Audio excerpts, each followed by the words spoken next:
ಆತ್ಮೀಯರೇ, ಸೂರ್ಯಚಂದ್ರನ್ ಗ್ಯಾಲಕ್ಸಿ ಮೀಡಿಯಾಗೆ ಸ್ವಾಗತ ಸುಸ್ವಾಗತ.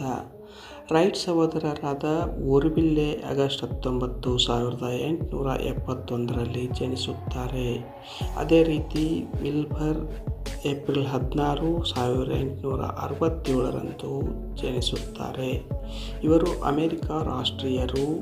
ರೈಟ್ ಸಹೋದರರು ಪ್ರಪಂಚದ ಮೊಟ್ಟಮೊದಲನೆಯ ವಿಮಾನ ತಯಾರಕರು ಹಾಗೂ ಪ್ರಪಂಚದ ಮೊಟ್ಟಮೊದಲನೆಯ ಸಫಲ ಯಾತ್ರಿಗಳ ಸಹಿತ ಡಿಸೆಂಬರ್ 17, 1903 ವಿಮಾನ ಚಾಲನೆ ಮಾಡಿದವರು. ರೈಟ್ ಸಹೋದರರು ಮಿಲ್ಟನ್ ರೈಟ್ ಹಾಗೂ ಸುಸಾನ್ ಕ್ಯಾಥರಿನ್ ಕೋರ್ನೆರ್ ಅವರ 7 ಮಕ್ಕಳಲ್ಲಿ ಇಬ್ಬರಾಗಿ ಜನಿಸಿದರು. ವಿಲ್ಬರ್ ಮಿಲ್ವೆಲ್ಲೆ ಇಂಡಿಯಾನಾದಲ್ಲಿ ಹಾಗೂ ಓರ್ವಿಲ್ಲೆ ಡೈಟೋನಾ ಒಹಿಯೋದಲ್ಲಿ ಜನಿಸಿದರು. ಪ್ರಾಥಮಿಕ ವ್ಯಾಸಂಗದ ಸಮಯದಲ್ಲಿ ಓರ್ವಿಲ್ಲೆ ತುಂಬ ತುಂಟನಾಗಿದ್ದು ಒಮ್ಮೆ ಶಾಲೆಯಿಂದ ಹೊರಗೆ ಕಳಿಸಲಾಗಿತ್ತು. 1878 ಅವರ ತಂದೆ ಚರ್ಚಿನ ಹಿರಿಯ ಅರ್ಚಕರಾಗಿದ್ದು ಬಹಳ ತಿರುಗಾಟದಲ್ಲಿರುತ್ತಿದ್ದರು. ಅದೇ ಸಮಯದಲ್ಲಿ ಒಮ್ಮೆ ಅವರು ತನ್ನ ಹಿರಿಯ ಮಕ್ಕಳಿಗಾಗಿ ಒಂದು ಆಟಿಕೆ ಹೆಲಿಕಾಪ್ಟರ್ ತಂದಿದ್ದರು. ವಿಲ್ಬರ್ ಹಾಗೂ ಓರ್ವಿಲ್ಲೆ ಆ ಆಟಿಕೆ ಮುರಿಯುವ ತನಕ ಅದರಲ್ಲಿ ಆಡಿದ್ದರು ಹಾಗೂ ನಂತರದ ದಿನಗಳಲ್ಲಿ ಅದೇ ರೀತಿಯ ಹೆಲಿಕಾಪ್ಟರ್ ತಯಾರಿಸುವಲ್ಲಿ ಸಫಲರಾಗಿದ್ದರು. ಇದೇ ಅನುಭವ ಅವರಲ್ಲಿ ವೈಮಾನಿಕ ಹಾರಾಟದತ್ತ ಆಸಕ್ತಿ ಹುಟ್ಟಿಸಿತ್ತು.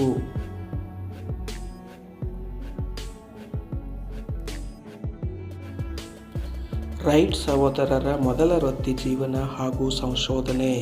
ಕುಟುಂಬವು 1884 ಸುಮಾರಿಗೆ ಅಚಾನಕ್ಕಾಗಿ ರಿಚ್ಮಂಡ್ ಇಂಡಿಯಾನಾದಿಂದ ಡೈಟೋನಾಕ್ಕೆ ವಲಸೆ ಹೋದದ್ದರಿಂದಾಗಿ ಸಹೋದರರಿಗೆ ತಮ್ಮ ಹೈಸ್ಕೂಲ್ ವ್ಯಾಸಂಗ ಪೂರೈಸಲಾಗಲಿಲ್ಲ.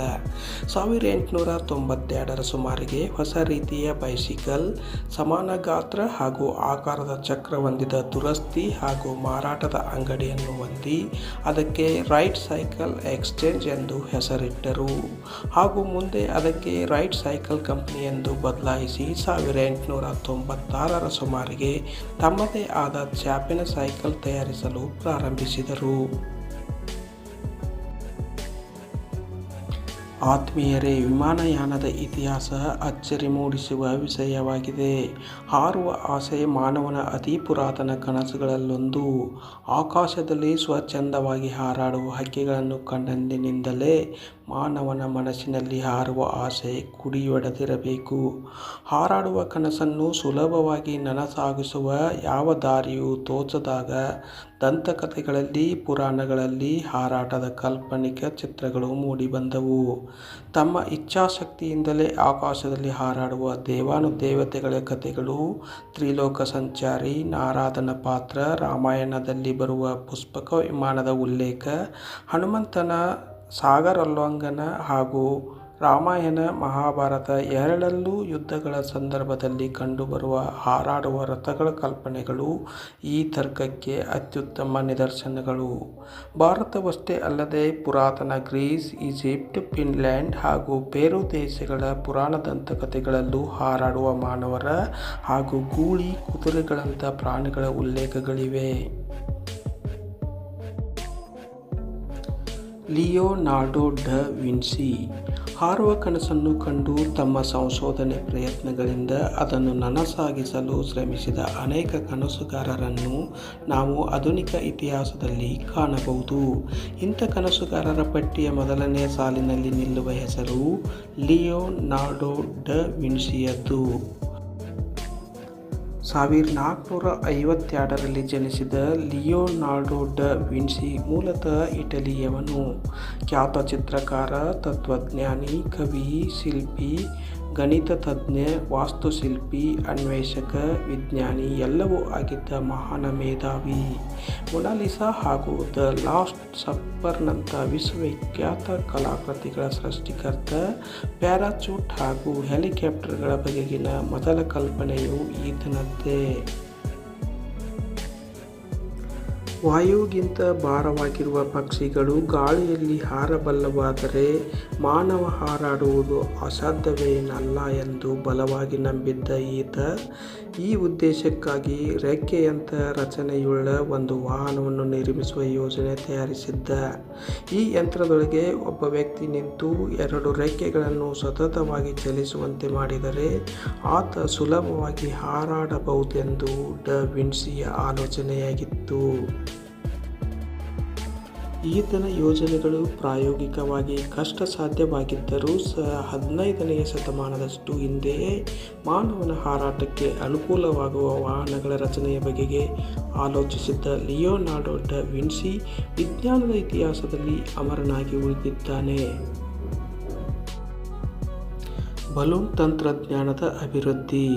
ಆನಂತರ ಪೋರ್ಚುಗಲ್ನ ಬಾರ್ತೊಲೊಮಿಯೊ ಗುಸ್ಮಾವೊ ಎಂಬಾತ ಆಗಸ್ಟ್ 8, 1709 ಬಿಸಿ ಗಾಳಿ ತುಂಬಿದ ಬಲೂನಿನ ತಳಕ್ಕೆ ಅಳವಡಿಸಿದ ಬುಟ್ಟಿಯಲ್ಲಿ ಕುಳಿತು ಅಲ್ಪ ಕಾಲದ ಹಾರಾಟ ನಡೆಸಿದನೆಂದು ಹಳೆಯ ದಾಖಲೆಗಳಿಂದ ತಿಳಿದುಬರುತ್ತದೆ. ಇಂಥ ಬುಟ್ಟಿಯಲ್ಲಿ ಕುಳಿತು ದಿನಕ್ಕೆ 200 ಮೈಲುಗಳಷ್ಟು ದೂರವನ್ನು ಕ್ರಮಿಸಬಹುದೆಂದು ಗುಸ್ಮಾವೊ ನಂಬಿದ್ದನಂತೆ. ನಂತರದ ದಿನಗಳಲ್ಲಿ ಇದೇ ಬಗೆಯ ಪ್ರಯತ್ನ ನಡೆದಿದ್ದು ಫ್ರಾನ್ಸಿನಲ್ಲಿ 1783 ಜೂನ್ 5 ಜೋಸೆಫ್ ಮತ್ತು ಏಟಿನ್ ಮಾಂಟ್ಗಾಲ್ಫಿಯರ್ ಎಂಬ ಸಹೋದರರು ಬಟ್ಟೆಯಲ್ಲಿ ತಯಾರಿಸಿದ ಬಲೂನಿನಂಥ ಬಿಸಿ ಗಾಳಿ ತುಂಬಿದ ಗೋಳವನ್ನು ಸುಮಾರು 1 ಮೈಲಿನಷ್ಟು ದೂರಕ್ಕೆ ಹಾರಿಸಿದ್ದರು. ಅದೇ ವರ್ಷ ಸೆಪ್ಟೆಂಬರ್ 19 ಈ ಸೋದರರು ಫ್ರಾನ್ಸಿನ ಅನೋನ್ನೆ ಪಟ್ಟಣದಲ್ಲಿ ಇಂಥದೇ ಬಲೂನಿನಲ್ಲಿ ಕುರಿ, ಕೋಳಿ ಹಾಗೂ ಬಾತುಕೋಳಿಗಳನ್ನಿರಿಸಿ ಹಾರಿಬಿಟ್ಟಿದ್ದರಾದರೂ ಆ ಬಲೂನು ಸ್ವಲ್ಪ ಸಮಯದೊಳಗೆ ಸ್ಫೋಟಿಸಿ ನಾಶವಾಯಿತು. 1783 ನವೆಂಬರ್ 21 ನಡೆದ ಮತ್ತೊಂದು ಹಾರಾಟದಲ್ಲಿ ಜೀನ್ ಫ್ರಾಂಕಾಯಸ್ ಪಿಯತ್ರೆ ಡಿ ರುಜೆರ್ ಹಾಗೂ ಫ್ರಾಂಕಾಯಸ್ ಲಾರೆಂಟ್ ಮಾರ್ಕಿಸ್ ಡಿ ಅರ್ಲ್ಯಾಂಡ್ ಎಂಬವರು ಮಾಂಟ್ಗಾಲ್ಫಿಯರ್ ಬಲೂನಿನಲ್ಲಿ ಕುಳಿತು 23 ನಿಮಿಷಗಳಲ್ಲಿ 9 ಕಿಲೋಮೀಟರ್ಗಳಷ್ಟು ದೂರ ಹಾರಾಟ ನಡೆಸಿದ್ದರು. ಸದ್ಯಕ್ಕೆ ಚಾಲ್ತಿಯಲ್ಲಿರುವ ದಾಖಲೆಗಳಂತೆ ಈ ಜೋಡಿಯನ್ನೇ ಆಕಾಶದಲ್ಲಿ ಸುದೀರ್ಘ ಕಾಲ ಹಾರಾಟ ನಡೆಸಿದ ಮೊದಲ ಮಾನವರೆಂದು ಗುರುತಿಸಲಾಗುತ್ತದೆ. ನಂತರದ ದಿನಗಳಲ್ಲಿ ಬಲೂನ್ಗಳ ಹಾರಾಟ ಸಾಮಾನ್ಯವಾದ ಸಂಗತಿಯಾಯಿತು. ಈಗಲೂ ಕೂಡ ವೈಜ್ಞಾನಿಕ ಸಂಶೋಧನೆಗಳಿಗಾಗಿ ಇಂಥ ಬಲೂನ್ಗಳ ಹಾರಾಟ ನಡೆಯುತ್ತಿರುತ್ತದೆ. ಇಂಥ ಬಲೂನ್ಗಳ ಹಾರಾಟ ಜನಪ್ರಿಯ ಸಾಹಸ ಕ್ರೀಡೆಯೂ ಹೌದು. ವಾಯುನಾವೆಗಳು. ಉಗಿ ಇಂಜಿನ್ ಹಾಗೂ ಪೆಟ್ರೋಲ್ ಇಂಜಿನ್ಗಳ ಆವಿಷ್ಕಾರವಾದ ನಂತರ ಬಲೂನ್ಗಳ ನಿಯಂತ್ರಣ ಸಾಧ್ಯವಾಯಿತು. ಪ್ರಯತ್ನಗಳು ಮುಂದುವರಿದಂತೆ 1900ರಲ್ಲಿ ವಾನ್ ಚಾಪ್ಲಿನ್ ಎಂಬ ಜರ್ಮನ್ ವ್ಯಕ್ತಿ ಅಲ್ಯೂಮಿನಿಯಂ ಹಾಳೆಗಳಿಂದ ತಯಾರಿಸಿದ ವಾಯುನಾವೆಯನ್ನು ನಿರ್ಮಿಸಿದ. ಹೀಗೆ ಪ್ರಪ್ರಥಮ ವಾಯುನೌಕೆಯ ನಿರ್ಮಾಣದೊಂದಿಗೆ ಮಾನವನ ಹಾರಾಟ ಕನಸು ನನಸಾಗುವ ನಿಟ್ಟಿನಲ್ಲಿ ಮಹತ್ತರ ಮುನ್ನಡೆ ದೊರಕಿತು. ಮೊದಲನೇ ಮಹಾಯುದ್ಧದ ಸಮಯದಲ್ಲಿ ವಾಯುನಾವೆಗಳನ್ನು ಮಿಲಿಟರಿ ಉದ್ದೇಶಗಳಿಗಾಗಿ ಬಳಸಲಾಯಿತು. ಯುದ್ಧದ ನಂತರ ಇಂಥ ವಾಯುನಾವೆಗಳನ್ನು ಪ್ರಯಾಣಕ್ಕಾಗಿಯೂ ವ್ಯಾಪಕವಾಗಿ ಬಳಸಲಾಯಿತು. ಈ ಬಗೆಯ ವಾಯುನೌಕೆಗಳು ಜಲಜನಕವನ್ನು ತುಂಬಿಸಿಕೊಂಡು ಹಾರಾಟ ನಡೆಸುತ್ತಿದ್ದುದರಿಂದ ಅವುಗಳ ಹಾರಾಟದಲ್ಲಿ ಅಪಾಯ ತಪ್ಪಿರಲಿಲ್ಲ. ಜರ್ಮನಿಯಿಂದ ಅಮೆರಿಕಾಗೆ 10 ಬಾರಿ ಹಾರಾಟ ನಡೆಸಿ 1002 ಪ್ರಯಾಣಿಕರನ್ನು ಕೊಂಡೊಯ್ದಿದ್ದ ಹಿಂಡನ್ಬರ್ಗ್ ಎಂಬ ವಾಯುನೌಕೆಯೊಂದು 1937ರಲ್ಲಿ ತನ್ನ 11ನೇ ಯಾನದ ಸಂದರ್ಭದಲ್ಲಿ 36 ಜನ ಪ್ರಯಾಣಿಕರೊಂದಿಗೆ ಅಮೆರಿಕದ ಲೇಕ್ ಹರ್ಸ್ನಲ್ಲಿ ಸಿಡಿದು ನಾಶವಾಯಿತು. ಈ ದುರ್ಘಟನೆಯ ಹಿಂದೆ ನಾಜಿ ವಿರೋಧಿಗಳ ಕೈವಾಡವನ್ನು ಶಂಕಿಸಲಾಯಿತಾದರೂ ಇಂಧನವಾಗಿ ಬಳಸಲಾಗಿದ್ದ ಜಲಜನಕಕ್ಕೆ ಬೆಂಕಿ ತಗುಲಿದ್ದೇ ಸ್ಫೋಟಕ್ಕೆ ಕಾರಣವಾಯಿತೆಂದು ಹೆಚ್ಚಿನ ಅಧ್ಯಯನಗಳು ತಿಳಿಸಿದವು. ಈ ಘಟನೆಯಿಂದಾಗಿ ವಾಯುನೌಕೆಗಳಲ್ಲಿ ಜಲಜನಕದಂಥ ದಹ್ಯ ಅನಿಲಗಳ ಬದಲು ಹೀಲಿಯಂನಂಥ ಉರಿಯದ ಅನಿಲಗಳ ಬಳಕೆಯತ್ತ ಜನರ ಗಮನ ಹರಿಯಿತು. ಆದರೆ ಇಷ್ಟರಲ್ಲೇ ವಿಮಾನ ನಿರ್ಮಾಣದ ಯತ್ನಗಳು ಯಶಸ್ವಿಯಾಗತೊಡಗಿದ್ದರಿಂದ ವಾಯುನೌಕೆಗಳ ಬೆಳವಣಿಗೆ ಅಷ್ಟಕ್ಕೆ ಸೀಮಿತವಾಯಿತು. ಗ್ಲೈಡರ್ ವಾಯುನೌಕೆಗಳ ಕುರಿತು ವಿವಿಧ ಪ್ರಯೋಗಗಳು ನಡೆದಿರುವಾಗಲೇ ವಾಯುವಿಗಿಂತ ಭಾರವಾದ ಮತ್ತು ಗಾಳಿಯಲ್ಲಿ ಹಾರಬಲ್ಲ ಯಂತ್ರಗಳ ಕುರಿತಾದ ಪ್ರಯೋಗಗಳು ಸಮಾನಾಂತರವಾಗಿ ನಡೆಯುತ್ತಿದ್ದವು. 1799ರಲ್ಲಿ ಇಂಗ್ಲೆಂಡಿನ ಸರ್ ಜಾರ್ಜ್ ಕೈಲಿ ಎಂಬಾತ ಗ್ಲೈಡರಿನ ಮಾದರಿಗಳನ್ನು ರಚಿಸಿದ. ವಾಯುಯಾನದ ಬಗೆಗೆ ಅನೇಕ ಗ್ರಂಥಗಳನ್ನು ರಚಿಸಿದ್ದ ಈತ ಗಾಳಿಗಿಂತ ಹಗುರವಾದ ವಿಮಾನ ಮಾತ್ರ ಹಾರಾಟ ಕೈಗೊಳ್ಳುವುದು ಸಾಧ್ಯ ಎಂದು ನಂಬಿದ್ದ. ದೊಡ್ಡ ಗಾತ್ರದ ಗ್ಲೈಡರ್ಗಳನ್ನು ರೂಪಿಸಿ ತನ್ನ ಅಧ್ಯಯನಗಳನ್ನು ಮುಂದುವರಿಸಿದ್ದ. 1853ರಲ್ಲೊಂದು ದಿನ ತನ್ನ ಕುದುರೆ ಬಂಡಿಯ ಚಾಲಕನನ್ನು ಗ್ಲೈಡರ್ನಲ್ಲಿ ಕೂರಿಸಿ ಎತ್ತರದ ಪ್ರದೇಶದಿಂದ ಆ ಗ್ಲೈಡರನ್ನು ಹಾರಿಬಿಟ್ಟ. ಸ್ವಲ್ಪ ಕಾಲದ ಹಾರಾಟದ ನಂತರ ಗ್ಲೈಡರ್ ಹಾಗೂ ಅದರ ಸವಾರ ಇಬ್ಬರೂ ಕ್ಷೇಮವಾಗಿ ಕೆಳಗಿಳಿಯುವುದರ ಜೊತೆಗೆ ಈ ಹಾರಾಟ ವಾಯುಯಾನ ಇತಿಹಾಸದ ಮಹತ್ವದ ಸಾಧನೆಗಳಲ್ಲೊಂದಾಗಿ ದಾಖಲಾಯಿತು. ಆದರೆ ಕೈಲಿಯ ಗ್ಲೈಡರ್ಗಳನ್ನು ಅದರ ಸವಾರ ನಿಯಂತ್ರಿಸುವುದು ಅಸಾಧ್ಯವಾಗಿತ್ತು. ಅಲ್ಲದೆ ಇವನ್ನು ಬಳಸಿ ಪ್ರಯಾಣಿಕರನ್ನಾಗಲಿ ಸಾಮಾನುಗಳನ್ನಾಗಲಿ ಸಾಗಿಸಲು ಆಗುತ್ತಿರಲಿಲ್ಲ. ಹೀಗಾಗಿ ಈ ಗ್ಲೈಡರ್ಗಳಿಂದ ಹೆಚ್ಚಿನ ಉಪಯೋಗವೇನೂ ಆಗಲಿಲ್ಲ. ಈ ನಡುವೆ ಫ್ರಾನ್ಸಿನ ಅಲ್ಫೋನ್ಸ್ ಪಿನಾರ್ಡ್ ಎಂಬ ವ್ಯಕ್ತಿ ರಬ್ಬರ್ ಪಟ್ಟಿಗಳನ್ನು ಬಳಸಿ ಪ್ರೊಪೆಲ್ಲರ್ಗಳನ್ನು ತಿರುಗಿಸಿದರೆ ಗ್ಲೈಡರ್ಗಳ ಹಾರಾಟ ಸಾಧ್ಯವೆಂದು ತೋರಿಸಿದ. ರಬ್ಬರ್ ಪಟ್ಟಿಗಳನ್ನು ಅಳವಡಿಸಿದ ಪ್ರೊಪೆಲ್ಲರ್ಗಳನ್ನು ಚೆನ್ನಾಗಿ ತಿರುಗಿಸಿದರೆ ಆ ಒತ್ತಡದಿಂದ ಮುಕ್ತವಾಗುವವರೆಗೂ ಅದು ವಿರುದ್ಧ ದಿಕ್ಕಿನಲ್ಲಿ ತಿರುಗುತ್ತಾ ಗ್ಲೈಡರನ್ನು ಹಾರಿಸಲು ಶಕ್ತವಾಗಿತ್ತು. ಇದೇ ಬಗೆಯ ತಂತ್ರಜ್ಞಾನ ಮಕ್ಕಳ ಆಟಿಕೆಯ ವಾಹನಗಳಲ್ಲಿ ಬಳಕೆಯಾಗುತ್ತದೆ ಎಂಬುದು ಗಮನಾರ್ಹ. ಗ್ಲೈಡರ್ಗಳ ನಿರ್ಮಾಣದಲ್ಲಿ ಯಶಸ್ವಿಯಾದ ಮತ್ತೊಬ್ಬ ಸಾಹಸಿ ಒಟ್ಟು ಲೀಲಿ ಎಂಥಾಲ್ ವೃತ್ತಿಯಿಂದ ಎಂಜಿನಿಯರ್ ಆಗಿದ್ದ ಜರ್ಮನ್ ವ್ಯಕ್ತಿ. ಇವನು ವಿಚಿತ್ರವಾದ ಆಕಾರಗಳನ್ನು ಹೊಂದಿದ ಗ್ಲೈಡರ್ಗಳನ್ನು ನಿರ್ಮಿಸಿ ಅವುಗಳನ್ನು ಹಾರಿಸುವುದರಲ್ಲಿ ನೈಪುಣ್ಯತೆ ಹೊಂದಿದ್ದ. ಸುಮಾರು 16 ವಿವಿಧ ಬಗೆಯ ಗ್ಲೈಡರ್ಗಳನ್ನು ನಿರ್ಮಿಸಿದ್ದ ಈತ 1891ರಿಂದ 1896ರ ನಡುವಿನ 5 ವರ್ಷಗಳ ಅವಧಿಯಲ್ಲಿ 2500ಕ್ಕೂ ಹೆಚ್ಚು ಬಾರಿ ಯಶಸ್ವಿ ಹಾರಾಟ ಕೈಗೊಂಡಿದ್ದ. ತಾನೇ ನಿರ್ಮಿಸಿದ ಗ್ಲೈಡರ್ನಲ್ಲಿ ಒಂದು ಬಾರಿಗೆ ಸುಮಾರು 450 ಮೀಟರ್ಗಳಷ್ಟು ದೂರವನ್ನು ಕ್ರಮಿಸುವಲ್ಲಿ ಯಶಸ್ಸು ಕಂಡಿದ್ದ ಈತ ಆಗಸ್ಟ್ 9, 1896ರಂದು ಇಂತಹುದೇ ಇನ್ನೊಂದು ಪ್ರಯತ್ನದಲ್ಲಿ ತೊಡಗಿದ್ದಾಗ ಅಪಘಾತಕ್ಕೆ ಸಿಲುಕಿ ದುರ್ಮರಣಕ್ಕೀಡಾದ. ಮೊದಲ ಮಾನವ ನಿಯಂತ್ರಿತ ಗ್ಲೈಡರ್ನ ನಿರ್ಮಾತೃ ಒಟ್ಟು ಲೀಲಿ ಎಂಥಾಲ್ನ ಹೆಸರು ವಿಮಾನಯಾನ ಇತಿಹಾಸದಲ್ಲಿ ಚಿರಸ್ಥಾಯಿಯಾಗಿ ಉಳಿದಿದೆ. ಈತ ನಿರ್ಮಿಸಿದ್ದ ಗ್ಲೈಡರ್ಗಳಲ್ಲೊಂದು ಈಗ ಅಮೆರಿಕದ ಸ್ಮಿಥ್ಸೋನಿಯನ್ ಇನ್ಸ್ಟಿಟ್ಯೂಟ್ನ ರಾಷ್ಟ್ರೀಯ ಬಾಹ್ಯಾಕಾಶ ಮತ್ತು ವಿಮಾನಯಾನ ಪ್ರದರ್ಶನಾಲಯದಲ್ಲಿ ಸಾರ್ವಜನಿಕ ವೀಕ್ಷಣೆಗೆ ಲಭ್ಯವಿರುತ್ತದೆ.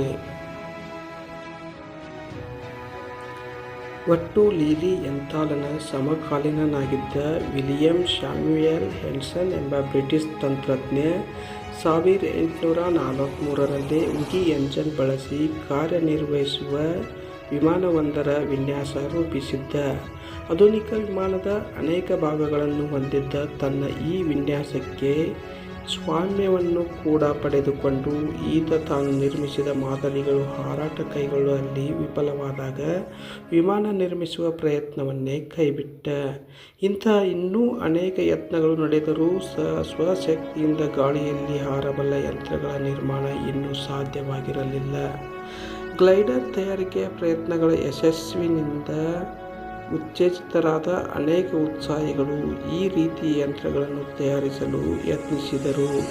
ಫ್ರಾನ್ಸಿನ ಕ್ಲೆಮೆಂಟ್ ಆಡರ್ ಹಾಗೂ ಅಮೆರಿಕದ ಸ್ಯಾಮ್ಯುಯೆಲ್ ಲ್ಯಾಂಗ್ಲಿ ಎಂಬ ವಿಜ್ಞಾನಿಗಳು ಅವರ ಪ್ರಯತ್ನಗಳಲ್ಲಿ ಅಲ್ಪ ಮಟ್ಟದ ಯಶಸ್ಸನ್ನು ಕಂಡಿದ್ದರು. ಅಮೆರಿಕ ಸಂಜಾತ ಬ್ರಿಟಿಷ್ ವಿಜ್ಞಾನಿ ಹಿರಮ್ ಮ್ಯಾಕ್ಸಿಮ್ ಎಂಬಾತ 1894ರಲ್ಲಿ ಭಾರೀ ಗಾತ್ರದ ಯಂತ್ರವೊಂದನ್ನು ರೂಪಿಸಿದ. ವಿಮಾನದಂತೆ ಕಾರ್ಯನಿರ್ವಹಿಸಬೇಕಾಗಿದ್ದ ಈ ಯಂತ್ರ ಪಂಚವತ್ತು ನೆಲ ಬಿಟ್ಟು ಮೇಲೆತ್ತಿತ್ತಾದರೂ ಯಶಸ್ವಿ ಹಾರಾಟ ಕೈಗೊಳ್ಳುವಲ್ಲಿ ವಿಫಲವಾಯಿತು. ಸರಿಸುಮಾರು ಇದೇ ಸಮಯಕ್ಕೆ ಅಮೆರಿಕದ ವಿಲ್ಬರ್ ರೈಟ್ ಹಾಗೂ ಓರ್ವಿಲ್ ರೈಟ್ ಎಂಬ ಸಹೋದರರು ವಿಮಾನ ರಚನೆಯಲ್ಲಿ ಬಹಳಷ್ಟು ಪ್ರಯತ್ನಗಳನ್ನು ನಡೆಸಿದ್ದರು. ಮೊದಲು ಗ್ಲೈಡರ್ಗಳನ್ನು ನಿರ್ಮಿಸಿ ಹಾರಾಟ ನಡೆಸಿದ ಇವರು ಅವುಗಳಿಗೆ ಇಂಜಿನ್ಗಳನ್ನು ಅಳವಡಿಸುವುದರಲ್ಲೂ ಯಶಸ್ಸು ಗಳಿಸಿ ಮುಂದೆ ಆಧುನಿಕ ವಿಮಾನದ ಸೃಷ್ಟಿಕರ್ತರೆಂದು ವಿಶ್ವವಿಖ್ಯಾತರಾದರು. ರೈಟ್ ಸಹೋದರರು ಎಂದೇ ವಿಶ್ವವಿಖ್ಯಾತರಾದವರು ವಿಲ್ಬರ್ ರೈಟ್ ಹಾಗೂ ಓರ್ವಿಲ್ ರೈಟ್. ಚಿಕ್ಕಂದಿನಿಂದಲೂ ಬಹಳ ಪ್ರತಿಭಾನ್ವಿತರಾಗಿದ್ದ ಇವರು ತಾವೇ ಸ್ವತಃ ತಮ್ಮ ಆಟಿಕೆಗಳನ್ನು ತಯಾರಿಸಿಕೊಳ್ಳುವುದರಿಂದ ಹಿಡಿದು ಪತ್ರಿಕೆಯೊಂದನ್ನು ನಡೆಸುವುದು ಹಾಗೂ ಸೈಕಲ್ ಕಂಪನಿಯೊಂದನ್ನು ನಡೆಸುವವರೆಗೆ ಅನೇಕ ಕಾರ್ಯಗಳನ್ನು ನಿರ್ವಹಿಸಿ ತಮ್ಮ ಬಹುಮುಖ ಪ್ರತಿಭೆಯನ್ನು ಪ್ರದರ್ಶಿಸಿದ್ದರು. ಪ್ರಪಂಚದ ವಿವಿಧೆಡೆಗಳಲ್ಲಿ ನಡೆಯುತ್ತಿದ್ದ ವಿಮಾನ ನಿರ್ಮಾಣ ಪ್ರಯೋಗಗಳ ಬಗೆಗೆ ಬಹು ಆಸಕ್ತಿಯಿಂದ ಮಾಹಿತಿ ಕಲೆ ಹಾಕುತ್ತಿದ್ದ ಇವರಿಗೆ ಹಾರುವ ಯಂತ್ರಗಳ ನಿರ್ಮಾಣದತ್ತ ಮೊದಲು ಸ್ಫೂರ್ತಿ ನೀಡಿದ್ದು ಜರ್ಮನಿಯ ಒಟ್ಟು ಲೀಲಿಯೆಂಥಾಲ್. ಆಕ್ಟಿವ್ ಚೆನ್ಯೂಟರ್ ಬರಹಗಳನ್ನು ಆಧಾರವಾಗಿಟ್ಟುಕೊಂಡು ತಮ್ಮ ಪ್ರಯತ್ನಗಳನ್ನು ಮುಂದುವರಿಸಿದ ರೈಟ್ ಸಹೋದರರು 1900ರ ಸುಮಾರಿಗೆ ಮೊದಲ ಗ್ಲೈಡರ್ಗಳನ್ನು ನಿರ್ಮಿಸುವಲ್ಲಿ ಯಶಸ್ವಿಯಾದರು. ಅವರು ತಮ್ಮ ಗ್ಲೈಡರ್ಗಳ ಹಾರಾಟದ ಪರೀಕ್ಷೆ ನಡೆಸುವ ಸಲುವಾಗಿ ಉತ್ತರ ಕೆರೋಲಿನಾ ಪ್ರಾಂತ್ಯದ ಕಿಟ್ಟಿ ಹಾಕ್ ಎಂಬ ಸ್ಥಳವನ್ನು ಬಳಸಲು ವಾಷಿಂಗ್ಟನ್ನ ವೆದರ್ ಬ್ಯೂರೋ ಈಗಿನ ನ್ಯಾಷನಲ್ ವೆದರ್ ಸರ್ವಿಸ್ ಅನುಮತಿ ನೀಡಿತು. 1900ರಲ್ಲಿ ತಾವು ತಯಾರಿಸಿದ ಮೊದಲ ಗ್ಲೈಡರ್ನ ಪರೀಕ್ಷಾರ್ಥ ಹಾರಾಟ ಯಶಸ್ವಿಯಾದ ಮೇಲೆ ರೈಟ್ ಸಹೋದರರು ದೊಡ್ಡ ಗಾತ್ರದ ಮತ್ತೊಂದು ಗ್ಲೈಡರಿನ ಜೊತೆಗೆ 1901ರಲ್ಲಿ ಮತ್ತೆ ಕಿಟ್ಟಿ ಹಾಕ್ಗೆ ಮರಳಿದರು. ಈ ಗ್ಲೈಡರ್ ಕೂಡ ಹಾರಾಟ ಕೈಗೊಳ್ಳುವಲ್ಲಿ ಯಶಸ್ವಿಯಾಯಿತು. ಆದರೆ ಈ ಎರಡು ಗ್ಲೈಡರ್ಗಳು ರೈಟ್ ಸಹೋದರರು ನಿರೀಕ್ಷಿಸಿದಷ್ಟು ಮಟ್ಟದ ಕಾರ್ಯಕ್ಷಮತೆ ಹೊಂದಿರಲಿಲ್ಲ. ಈ ಹಿನ್ನಡೆಯಿಂದಾಗಿ ರೈಟ್ ಸಹೋದರರ ಉತ್ಸಾಹಕ್ಕೇನೂ ಕುಂದು ಬರಲಿಲ್ಲ. ತಮ್ಮ ವಿನ್ಯಾಸದಲ್ಲಿದ್ದ ಕುಂದುಕೊರತೆಗಳನ್ನೆಲ್ಲ ತೀವ್ರ ಅಧ್ಯಯನದ ಮೂಲಕ ನಿವಾರಿಸಿಕೊಂಡ ಅವರು 1902ರಲ್ಲಿ ಗ್ಲೈಡರ್ನ ಸುಧಾರಿತ ಮಾದರಿಯೊಂದನ್ನು ರೂಪಿಸಿದರು. ಅವರ ನಿರೀಕ್ಷೆಗೂ ಮೀರಿ ಯಶಸ್ವಿಯಾದ ಈ ಮಾದರಿಯಲ್ಲಿ ಅವರು 1,000ಕ್ಕೂ ಹೆಚ್ಚು ಯಾನಗಳನ್ನು ಕೈಗೊಂಡರು. ಗ್ಲೈಡರ್ ನಿರ್ಮಾಣದಲ್ಲಿ ಯಶಸ್ವಿಯಾದ ರೈಟ್ ಸಹೋದರರು ಈಗ ವಿಮಾನ ನಿರ್ಮಾಣದ ಬಗೆಗೆ ಯೋಚಿಸಲು ಪ್ರಾರಂಭಿಸಿದರು. ಪಟ್ಟು ಹಿಡಿದು ಕೆಲಸ ಪ್ರಾರಂಭಿಸಿಯೇ ಬಿಟ್ಟ ಅವರು 1903ರಲ್ಲಿ ಮೊದಲ ಹಾರುವ ಯಂತ್ರ ಹಾಗೂ ಅದಕ್ಕೊಂದು ಪೆಟ್ರೋಲ್ ಇಂಜಿನ್ ಅನ್ನು ತಯಾರಿಸಿಯೇ ಬಿಟ್ಟರು. 12 ಅಶ್ವಶಕ್ತಿಯ ಈ ವಿಮಾನ 341 ಕಿಲೋಗ್ರಾಂ ತೂಕ ಹೊಂದಿತ್ತು. 1903ರ ಡಿಸೆಂಬರ್ 17ರಂದು ಮಾನವನ ಹಾರುವ ಕನಸು ಕೊನೆಗೂ ನನಸಾಗಿ ಬಿಟ್ಟಿತು. ರೈಟ್ ಪ್ಲೇಯರ್ ವಿಮಾನದಲ್ಲಿ ಕುಳಿತು ಓರ್ವಿಲ್ 12 ಸೆಕೆಂಡುಗಳ ಕಾಲ ಹಾರಾಟ ನಡೆಸಿ 37 ಮೀಟರ್ಗಳ ದೂರವನ್ನು ಕ್ರಮಿಸಿದ. ಆನಂತರ ಹಾರಾಟ ಕೈಗೊಂಡ ವಿಲ್ಬರ್ 59 ಸೆಕೆಂಡುಗಳ ಕಾಲಾವಧಿಯಲ್ಲಿ 260 ಮೀಟರ್ಗಳ ದೂರವನ್ನು ಕ್ರಮಿಸುವಲ್ಲಿ ಸಫಲನಾದ. ಕಿಟ್ಟಿ ಹಾಕ್ನಲ್ಲಿ ಐತಿಹಾಸಿಕ ಹಾರಾಟ ಕೈಗೊಂಡಿದ್ದ ರೈಟ್ ಪ್ಲೇಯರ್ ವಿಮಾನವನ್ನು ಓರ್ವಿಲ್ ರೈಟ್ 1928ರಲ್ಲಿ ಲಂಡನ್ನಿನ ವಿಜ್ಞಾನ ಸಂಗ್ರಹಾಲಯಕ್ಕೆ ಕೊಟ್ಟು ಬಿಟ್ಟಿದ್ದ. 20 ವರ್ಷಗಳ ನಂತರ 1948ರಲ್ಲಿ ಅಮೆರಿಕಾಗೆ ಮರಳಿದ ಈ ವಿಮಾನ ಈಗ ವಾಷಿಂಗ್ಟನ್ನಲ್ಲಿರುವ ಸ್ಮಿಥ್ಸೋನಿಯನ್ ಇನ್ಸ್ಟಿಟ್ಯೂಟ್ನ ರಾಷ್ಟ್ರೀಯ ಬಾಹ್ಯಾಕಾಶ ಮತ್ತು ವಿಮಾನಯಾನ ಸಂಗ್ರಹಾಲಯದಲ್ಲಿ ಪ್ರದರ್ಶಿಸಲ್ಪಟ್ಟಿದೆ. ಆತ್ಮೀಯ ವೀಕ್ಷಕರೇ, ರೈಟ್ ಸಹೋದರರು ಮಿಲ್ಟನ್ ರೈಟ್ ಹಾಗೂ ಸುಸಾನ್ ಕ್ಯಾಥರಿನ್ ಫೋರ್ನಿಯರ್ 7 ಮಕ್ಕಳಲ್ಲಿ ಇಬ್ಬರಾಗಿ ಜನಿಸಿ ಈ ಭೂಮಿ ಇರುವವರೆಗೂ ರೈಟ್ ಸಹೋದರರು ತಮ್ಮ ಹೆಸರನ್ನು ಅಜರಾಮರವಾಗಿಸಿದ್ದಾರೆ. ಆತ್ಮೀಯರೇ, ಮತ್ತೊಂದು ವಿಶೇಷ ವಿಡಿಯೋದೊಂದಿಗೆ ಭೇಟಿಯಾಗೋಣ. ನಮಸ್ಕಾರ.